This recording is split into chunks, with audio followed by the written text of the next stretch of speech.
Има, някои са само на кости. Само на кокали. Здравей, Яна. Ти откъде си? От България. Верно, кой те доведе от България до кой по-понай? Я да я видя къде. Здрасти, това е майка ти. Да. Каква е нейната професия? Не знам. Не знаеш? Не. Ходи ли на работа? Да. Кога излиза сутрин? Рано. Към колко часа? Първа.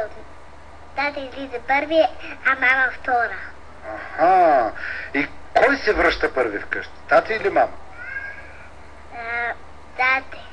Първи се връща тати, майка ти след него. Да. Закъснява ли някой път? Да. Някой път тате да. Тате закъснява. Да. А някой път по цяла нощ да не се върне? Не се връща. Не се е връщал поне. И къде ходи? На командировка сигурно или има много работа. Майка ти проверява ли го през половин час по телефона? Не. Браво! Той се обажда сам. Много добре го е възпитала. А това там сестричката ти ли? Да. Тя как се казва? Алекс. Здрасти, Алекс! Помагай, сърчичка! Кой е по-послушен от вас двете? Понякога аз и понякога Алекс. А редувате се? Да. В белите. Я да чуем сега какво си подготвила. Песничка, стихче? Песничка. Веднага на репетиция с Пламен. Кой е като мен? Вече съм голяма, вече съм... Може малко по-силничко. Да. Кой е като мен?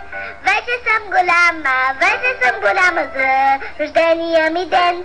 Там свещички ще платя, нагло заравяла се и духна изведнъж. Торта правим с мама. Тралала, на рожден ден ела. Ще ядем, вкусна торта за скреп. Тралала, на рожден ден ела. Ще ядем, вкусна торта за скреп. А от тебе кога ти е рождение, бе? Коя зодия си? Звездни. Везни?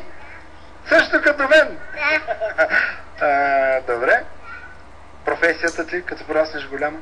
Балерина. Няма места вече, заеха ги в предишното предаване. Да.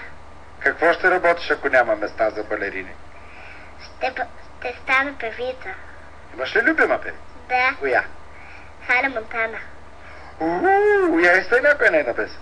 Аз не знам. Добре, айде. Аз ти пожелавам да станеш по-добра от нея. Красива усмивка към камерите, аплодисменти!